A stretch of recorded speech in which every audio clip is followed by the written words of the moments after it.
Hello दोस्तों, नमस्कार। आपका स्वागत है। जैसा कि आपको पता है कि सामाजिक विज्ञान में सर्वाधिक कंपटीशन है, सबसे अधिक फॉर्म इसी विषय में भरे गए हैं। तो आपको ध्यान रखना है कि इस विषय में सिलेक्शन लेना सबसे आसान है। आपको केवल इसका पैटर्न समझना है। 2016, 2018, 2013 में किस तरह से प्रश्न पूछे गए, उन्हीं प्रश्नों के आधार पर इसमें प्रश्न पूछे जाते हैं। आपको मैं समझाऊंगा और उसको ध्यान से सुनना। और जिनके मोबाइल में इंटरनेट की स्पीड कम है या जिनका मोबाइल का वर्जन कम है, वो इसी वीडियो की क्वालिटी जरूर बढ़ा ले, क्योंकि आपको फिर बिल्कुल बोर्ड का साफ दिखाई देगा। मैं आपको बताने वाला हूं कि आपको क्या क्या ध्यान रखना है। मैं विषय ले रहा हूं आपका भूगोल का, और भूगोल में सबसे कम प्रश्न सही होते हैं। क्यों होते हैं? आपको देखना है कि भूगोल में 130 प्रश्नों में से 20 प्रश्न यानी कि 19 प्रश्न आपके भूगोल के पूछे जाते हैं। भूगोल आपके 6 यूनिट में बटा हुआ है। कितने में? 6 में। 6 में से 4 यूनिट आपके भौतिक भूगोल के हैं, 1 यूनिट भारत के भूगोल से है, 1 यूनिट आपके राजस्थान भूगोल से है। भौतिक भूगोल की 4 यूनिट में से प्रत्येक यूनिट से 3 क्वेश्चन पूछे जाते हैं। और इस तरह से आपके 12 क्वेश्चन यानी 19 क्वेश्चन में से लगभग 12 क्वेश्चन तो आपके भौतिक भूगोल से ही पूछे जाते हैं। और भारत की भूगोल से 3 क्वेश्चन पूछे जाते हैं 1 यूनिट से, और राजस्थान भूगोल से भी 3 क्वेश्चन पूछे जाते हैं। यानी कि भारत के भूगोल, राजस्थान के भूगोल से कुल मिलाकर 6 क्वेश्चन पूछे जाते हैं। और सर्वाधिक क्वेश्चन पूछे जाते हैं भौतिक भूगोल से, 12 क्वेश्चन। तो आपको भारत का भूगोल, राजस्थान का भूगोल बिल्कुल भी नहीं पढ़ना, क्योंकि आप 3 क्वेश्चन के लिए, क्योंकि आपको 3 में से 2 क्वेश्चन तो पक्का आएंगे, और राजस्थान में से भी 3 में से 2 क्वेश्चन तो आपको पक्का आएंगे, क्योंकि आप शुरू से ही भारत का भूगोल, राजस्थान का भूगोल पढ़ते आ रहे हो। तो इस पे आपको ज़्यादा फोकस नहीं करना। आपको फोकस करना है भौतिक भूगोल से 12 में से आपके कम से कम 10 से 11 क्वेश्चन सही होना चाहिए। इस पर ध्यान देने की जरूरत है। अब मैं बता रहा हूं कि किस तरह से आपके क्वेश्चन इस बार पूछे जाएंगे, और पूछे जाने की बिल्कुल संभावना है, और मैं आपको याद कराने की कोशिश भी पूरी करूंगा। जैसा कि आपके भौतिक भूगोल के 4 टॉपिक हैं। कौन कौन से? पहला टॉपिक है पृथ्वी की गति, प्रभाव, अक्षांश और देशांतर। दूसरा टॉपिक है पृथ्वी की आंतरिक संरचना, महाद्वीप, महासागर की उत्पत्ति के सिद्धांत, भूकंप, ज्वालामुखी, सुनामी। ठीक है। और तीसरा टॉपिक है वायुमंडल संरचना, सूर्यताप, दबाव क्षेत्र, हवाई वर्षण। और चौथा टॉपिक है आपके समुद्री धाराएं, ज्वार भाटा, प्रवाल, वित्तीय। इस तरह से आपके 4 टॉपिक है। इसको समझना, और आपके पक्का इसमें से पूरे क्वेश्चन वैसे वैसे पूछे जाएंगे। जैसा आपको बता दूं, इस टॉपिक से दूसरे टॉपिक से आपके क्वेश्चन पूछे गए थे। जैसे इसमें 2016 में पूछा गया कि टूजो विल्सन का उष्ण स्थल सिद्धांत किससे संबंधित है। तो इसमें जैसे उष्ण स्थल सिद्धांत जो ज्वालामुखी से संबंधित था, तो 2018 में वही क्वेश्चन पूछ लिया गया कि भूकंप का प्रत्यास्थ पुनर्चलन सिद्धांत किसने दिया। इसमें ज्वालामुखी का पूछ लिया, इसमें भूकंप का पूछ लिया। वही सिद्धांत, यानी कि आपको 2 ध्यान रखना है कि ज्वालामुखी और भूकंप से संबंधित जितने भी सिद्धांत है वो आपको याद होना चाहिए। जैसे भूकंप का प्रत्यास्थ पुनर्चलन सिद्धांत किसने दिया था? रीड ने दिया था। और ये उष्ण स्थल सिद्धांत किससे संबंधित है? ये ज्वालामुखी से संबंधित है। यानी कि आप क्रम देखो किस तरह से आपसे पूछे गए हैं। इसी तरह वेगनर ने वर्ध महासागर का नाम किस तरह दिया। यानी कि आपके जो टॉपिक है, टॉपिक से ही पूरे क्वेश्चन उठ रहे हैं। यानी कि आपको सिलेबस के एक एक टॉपिक का अच्छे से अध्ययन होना चाहिए, और एक एक टॉपिक की कम से कम आपके पास 10 से 20 क्वेश्चन होना चाहिए। ज्वालामुखी के भी आपके पास 10 से 20 क्वेश्चन आपके पास तैयार होना चाहिए। वहां से आपके एक भी क्वेश्चन बाहर नहीं निकलेगा। वेगनर ने जो वर्ध महासागर का नाम दिया पेंटालासा, जैसे वेगनर ने जो महाद्वीपीय विस्थापन सिद्धांत दिया, उसने कहा कि पहले एक महासागर था, महासागर के चारों ओर एक महाद्वीप था पेंजिया, और इसमें जो महासागर था पेंजिया एक महाद्वीप था बड़ा, और ये पेंटालासा था बड़ा वाला, और ये पेंजिया था। बाद में विभिन्न शक्तियों के कारण ये पेंजिया आपस में 2 भागों में टूट गया। ऊपर वाला भाग बन गया अंगरा लैंड, और नीचे वाला भाग बन गया गोंडवाना लैंड, और बीच में जो भूषण बनी वो टट्टी सागर। इतना पढ़ाने का समय नहीं है, लेकिन आपको बताऊंगा मैं कि किस तरह से आपको इसको देखना है। इसी तरह आपके पूरे क्वेश्चन पूछे गए। जैसे पृथ्वी की आंतरिक संरचना कैसी है, मैं बताने की कोशिश कर रहा हूं कि पूरे के पूरे क्वेश्चन उस तरह से पूछे गए जिस तरह से 2016 में पूछे गए, 2018 में पूछे गए, और 2020 में भी पूछे जाएंगे कि पृथ्वी की आंतरिक संरचना से संबंधित आपके क्वेश्चन आएगा। जैसे पृथ्वी की आंतरिक संरचना से संबंधित जैसे आपके 3 स्तर होते हैं, वो प्रबलिटी होता है, जो आपके नीचे कोर होता है, या फिर मेंटल जो भी होता है, आपके 3 होते हैं। उनका घनत्व किस तरह से होता है, उनका तापमान किस तरह से होता है, उनका दबाव में किस तरह से होती है, उनके बीच में कौन कौन सी सीमा होती है। जैसे आप इस सीमा का पूछ लिया कि कॉनरेड असंतता किनके बीच विभाजित करती है। यानी कि आपकी जो माही सीमा है या आपकी गुटेनबर्ग सीमा है, वो आपको ये याद रखनी है कि आंतरिक संरचना के बारे में। ठीक है। जैसे महाद्वीपीय क्रस्ट की सीमा किस तरह से, ये आपको पढ़ लिया होगा, फिर भी आपको ध्यान रखना है। इसी तरह प्लेट विवर्तन के सिद्धांत के अनुसार द्वीपों का निर्माण किस तरह से हुआ। देखो, प्लेटें होती है धरातल के अंदर।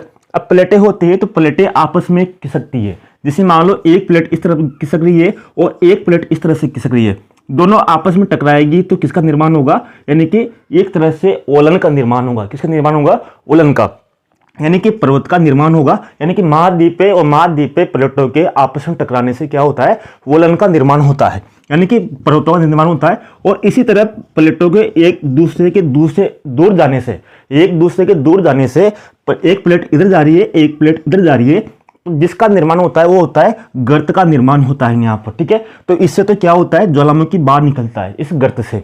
यानी कि जैसे प्रशांत महासागर में मेराना गर्त है, इसी कारण से हुआ। तो आपके द्वीप का निर्माण किस तरह से होता है कि महासागरीय और महासागरीय प्लेट, दो महासागरीय प्लेट है। जैसे मान लीजिए एक महासागरीय प्लेट और एक महासागरीय प्लेट ये है, दो महासागरीय प्लेट आपस में टकराएगी तो यहाँ पर द्वीप का निर्माण होगा। ठीक है, तो इस तरह से आपको ध्यान रखना है कि द्वीपों का निर्माण किस तरह से होता है, तो महासागरीय प्लेटों के आपस में टकराने से।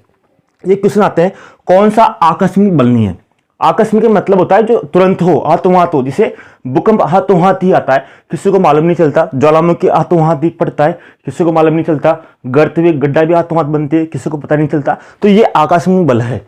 तो संपीड़न, लेकिन जो संपीड़न होता है, संपीड़न इसका आंसर हो गया था संपीड़न। संपीड़न के पर्वत बनने में, संपीड़न का मतलब होता है जैसे रबड़ को नियुक्त करते हैं, जिसको संपीड़न करते हैं, तो उसी तरह पर्वतों का संपीड़न बहुत धीरे धीरे होता है। तो वो आकस्मिक बल नहीं है, वो बहुत देर में होता है। तो आकस्मिक बल कौन कौन से, ज्वालामुखी है, भूकंप है, या फिर आपके दशाव है, ये सब आपके आकस्मिक बल है। तो आपके पूरे क्वेश्चन वहां से पूछे गए कि महाद्वीप, महासागर, आंतरिक संरचना, भूकंप, सुनामी, ज्वालामुखी। केवल आपके सुनामी से अभी तक एक भी क्वेश्चन नहीं पूछा गया। तो जो सुनामी का मुख्य कारण क्या होता है, ज्वालामुखी होता है या भूकंप होता है अंदर। तो ये आपको ध्यान रखना है। इसी तरह आपको ज्वालामुखी और भूकंप से संबंधित जो पेटियां हैं, प्रशांत महासागरीय पेटियां, जहां सर्वाधिक भूकंप आते हैं। इसी तरह ज्वालामुखी का संबंधित आप कह सकता है कि कौन से देश में कौन सा ज्वालामुखी है, तो आपको मिलाने वाला क्वेश्चन भी ध्यान रखना है। तो आपके जो प्रमुख देश है, उन देशों में कौन कौन से ज्वालामुखी है, उनको आप एक सारणी बना लेना। इसी तरह आपको बता दूं कि जो आपके प्रथम जो टॉपिक था, उससे कौन कौन से क्वेश्चन पूछे गए थे। देखो, इसमें पूछे गए आपके अक्षांश और देशांतर, पृथ्वी गति और प्रभाव। पृथ्वी आपको पता है परिक्रमण करती है। किसका करती है, दो चीजें होती है, एक तो होती है परिक्रमण। देखो मेरी बात सुनो, दो चीजें होती है, परिक्रमण और एक होती है परिभ्रमण। परिभ्रमण और परिक्रमण में क्या अंतर है, क्रमण जिसमें क आ रहा है, क से होता है परिक्रमा। क्या होता है, परिक्रमा। यानी कि परिक्रमण का मतलब होता है कि पृथ्वी सूर्य के चारों ओर परिक्रमण कर रही है, और परिभ्रमण का मतलब होता है पृथ्वी अपनी जगह स्वयं परिभ्रमण कर रही है। ठीक है, तो यानी कि आपके क्वेश्चन ये आया था कि पृथ्वी के गुणन के बंद हो जाने पर, यानी कि पृथ्वी के परिभ्रमण, यानी कि अगर आपकी आ जाए कि पृथ्वी के परिभ्रमण के बंद हो जाए तो क्या प्रभाव होगा। आपको पता है कि दिन रात केवल पृथ्वी के परिभ्रमण से ही होता है। ठीक है, और जो मौसम का जो परिवर्तन होता है, जो परिक्रमण के कारण होता है, ये आपको ध्यान रखना है। इसी तरह आपके अक्षांश और देशांतर आपको अच्छे से ध्यान रखना चाहिए। आपको समय ज्ञात करना आना चाहिए, आपको देशांतर पूरी तरह याद होना चाहिए। कौन कौन से अक्षांश के बारे में कथन नहीं है, आपको बिल्कुल याद होना चाहिए, क्योंकि आपके दो क्वेश्चन अक्षांश देशांतर से बन रहे हर बार। जैसे आपसे पूछा गया कि ग्रीनविच पर सुबह के 6 बज रहे हैं, तो किस देशांतर पर सुबह के 11 बजे होंगे, यानी कि सुबह के 6 और ये यहाँ सुबह के 11, यानी कि मतलब ये है कि ये कितने बजे। जैसे इसका आंसर ध्यान रखना, इसके आंसर ऑप्शन में दो था, एक तो था पूर्वी देशांतर 75 डिग्री, और एक था पश्चिमी देशांतर 75 डिग्री। अब बहुत से अभ्यर्थी इसमें कंफ्यूज हो गए कि पूर्वी देशांतर होगा 75 डिग्री या पश्चिमी देशांतर होगा 75 डिग्री। तो इसका आंसर था पूर्वी डिग्री 75, ये वाला। तो इसमें क्या करना था आपको पता है कि ग्रीनविच रेखा से आगे जाते हैं तो समय बढ़ता है। तो समय किस तरह बढ़ता है, पूरे गोलार्ध में बढ़ता है और पश्चिमी गोलार्ध में समय घटता है। तो यहाँ पर समय बढ़ रहा है, यानी कि यहाँ सुबह के 11 हो रहे हैं और यहाँ 6 हो रहे हैं और यहाँ 11 हो रहे हैं, यानी कि 5 घंटे आगे। कितने घंटे, 5 घंटे आगे है, तो यानी कि पूर्वी में होगा। अगर पीछे होता, जैसे मान लो यहाँ प्राप्त के 6 बज रहे हैं और फिर यहाँ प्राप्त के 2 बज रहे होते, यानी कि 4 घंटे पीछे होते, तब तो न्याय पश्चिमी आता। ठीक है, तो पूर्वी है, तो आपको पता है ग्रीनविच रेखा 0 डिग्री पर है और 1 डिग्री देशांतर पर आगे बढ़ने में 4 मिनट का समय लगता है। कितने मिनट का, 4 मिनट का समय लगता है। तो आपको बस इसी तरह से ज्ञात कर लेना था कि कितने देशांतर, 75 डिग्री को आप 4 से गुना कर लो, कितने से, आपके जो ऑप्शन दे रखे हैं उन ऑप्शनों को आप तो देख लो। जैसे आपको 75 दिया हुआ है, 75 जो देशांतर है उनको एक देशांतर को 4 मिनट से गुना कर लो। फिर जो आपके मिनट आएगा, जैसे मान लीजिए 75 को 4 से गुना करोगे तो 4 पंजे 20, इसी तरह 107 को 28, 28 2 30, आपकी इस तरह से आया 300 मिनट आया आपके, 300 मिनट आया। 1 घंटे में आपकी 60 मिनट होते हैं, तो 30 मिनट में कितने होते हैं, 6 पंजे 30, यानी कि 5 घंटे होते हैं 300 मिनट में। तो कितने घंटे होते हैं, 500 घंटे, यानी कि 6 से 11 के बीच में कितने का अंतर है, 5 घंटे का अंतर है। आगे ना आपके 75 जो आपके देशांतर है उनको 4 से गुना करोगे तो 300 मिनट आ गया, और 300 मिनट में 5 घंटे होते हैं। इस तरह से, इतना समय नहीं है कि मैं आपको विस्तार से समझा दूंगा, लेकिन आपको ध्यान रखना है यहाँ से क्वेश्चन दोबारा पूछे जाने की पूरी संभावना है। ठीक है, मैं जल्दी बोल रहा हूँ, जल्दी इसलिए बोल रहा हूँ कि वीडियो आपका कम से कम हो, आपका टाइम कम से कम वेस्ट हो। इसी तरह मैंने जो आपके जो फर्स्ट पेपर के थे वो वीडियो भी इसी तरह बनाए थे मैंने, पूरे के पूरे आपके पूरे वर्षों के पेपर कहाँ से जो 12-13 वीडियो बनाए थे, वो भी आपके कंप्लीट करने के उद्देश्य था। इसी तरह आप ग्रीनविच के 75 डिग्री पूरी देशांतर का प्रतिदुरुस्त देशांतर कौन सा होगा। अब आपको दे रखा है पूरी देशांतर का प्रतिदुरुस्त, अब प्रतिदुरुस्त का मतलब है उल्टा, कितना उल्टा, तो पूरी देशांतर है यहाँ पर, तो आपको पश्चिमी देशांतर देखना है। तो आपके ऑप्शन में पहले देखोगे पश्चिमी देशांतर कौन से ऑप्शन में, तो वो है अब 75, यानी कि आपको पता है कि जो गोलार्ध है ग्रीनविच रेखा से 2 भागों में बटा हुआ है, इधर है पूर्वी गोलार्ध, इधर है पश्चिमी गोलार्ध, इधर है आपकी पूर्वी, तो यहाँ पर पूर्वी है 75 डिग्री, तो इधर जो पश्चिमी में 105 डिग्री पश्चिमी जो देशांतर रहेगा, पश्चिमी देशांतर वही इसका आंसर रहेगा, क्योंकि 105 और 75 कितने होते हैं, 180, यानी कि 105 और 75 180 डिग्री देशांतर होते हैं, यानी कि एक गोलार्ध में 180 डिग्री देशांतर होते हैं और दूसरे गोलार्ध में भी 180 डिग्री देशांतर होते हैं। इस तरह से आपको कुल मिलाकर 360 डिग्री देशांतर रेखाएं होती है। बिल्कुल सिंपल था। ये पृथ्वी का गुणन बंद हो जाए तो क्या होगा, दिन रात बनना बंद हो जाएंगे, यानी कि जो समय होगा वो। इसी तरह अक्षांश के बारे में कौन सा कथन सही है, इस तरह से आपको पूरे क्वेश्चन वहाँ से आपके बनने वाले हैं। जैसे क्वेश्चन यहाँ बने थे 2016, ये क्वेश्चन आपके वहाँ बनने वाले हैं। इसी तरह आप देख सकते हैं कि समुद्री धाराएं, ज्वार भाटा, प्रवाल भी वैसे क्वेश्चन बने गए। जैसे महासागरीय धाराओं की उत्पत्ति का कारक कौन सा है। अब महासागरीय धाराओं की उत्पत्ति केवल 3-4 कारकों से होती है। एक तो क्या होता है, जो आपके सनातनी पवनें हैं, सनातनी पवनें हो गई, या फिर आपकी स्थायी पवन होगी, एक ही नाम है, सनातनी पवन या स्थायी पवन या प्रचलित पवन, तीनों का एक ही नाम होता है, केवल अलग अलग इनका नाम दिया गया है। जैसे आपके व्यापारी पवन, पछुआ पवन, ध्रुवीय पवन, इनके कारण भी महासागरीय धाराओं की उत्पत्ति होती है। दूसरा, महासागर के जलों में जो तापमान होता है, तापमान के अंतर के कारण भी महासागरीय धाराओं की उत्पत्ति होती है, या घनत्व के कारण, लवणता के कारण भी महासागरीय धाराओं की उत्पत्ति होती है। दूसरी बात, महासागरीय धाराओं में आपको याद रखना है कि महासागरीय धाराओं में कौन कौन सी गर्म धारा है, कौन कौन सी ठंडी धारा है। ये क्वेश्चन आपके पूछे जाने की पूरी संभावना है। इसी तरह ज्वार भाटा से पूछ लिया गया आपके कि चंद्रमा की कौन सी कला के कारण लघु ज्वार आता है, दीर्घ ज्वार आता है। अब यही क्वेश्चन यहाँ पर आपके ज्वार का पूछा गया, तो दूसरा क्वेश्चन अगले साल आपके पूछ लिया गया कि इसका सर्वाधिक ज्वार पारस किस में आता है, जो पंडे की खाड़ी में आता है। यानी कि हुआ कि वे क्वेश्चन आपको पूछे जा रहे हैं, तो इनसे आप एक एक क्वेश्चन से इसके आसपास से कम 5 या 10 क्वेश्चन तैयार कीजिए। जैसे कि मान लीजिए ये टोटल आपके 2016-2018 में टोटल मान लीजिए आपके 19 + 19, यानी कि आपके मान लीजिए 38 हुए, यानी कि 40 क्वेश्चन पूछे गए। कितने क्वेश्चन पूछे गए भूगोल में, 40, और 40 में से आप भौतिक भूगोल में देखोगे तो भौतिक भूगोल में आपके लगभग दोनों वर्षों में 25 क्वेश्चन पूछे गए। बाकी भारत के भूगोल, राजस्थान के भूगोल के क्वेश्चन थे, तो 25 क्वेश्चन पूछे गए। तो 25 क्वेश्चन के आसपास के अगर आप 10 क्वेश्चन बनाते हो तो आपको केवल 250 क्वेश्चन ही इनके आसपास के याद करने हैं। 250 क्वेश्चनों में ही आपके पूरे का पूरे क्वेश्चन वहां से मिलेंगे, यानी कि एक क्वेश्चन के आसपास 10 क्वेश्चन और याद कर लो। मेरे पास समय इतना नहीं है कि आपको बना सकूं। अगर मेरे पास पहले समय होता, मैं पहले यूट्यूब पर आता तो आपकी पूरी तैयारी करा देता। यानी कि आपको 250 क्वेश्चन तैयार करने हैं, यानी कि जिसे प्लेट विवेचन के अनुसार दीपों का निर्माण किस तरह से हुआ या आंतरिक संरचना से किस संबंधित है, यानी कि एक एक क्वेश्चन से 10 क्वेश्चन तैयार कर लो। वहां से एक क्वेश्चन भी बाहर निकल जाए तो गारंटी है।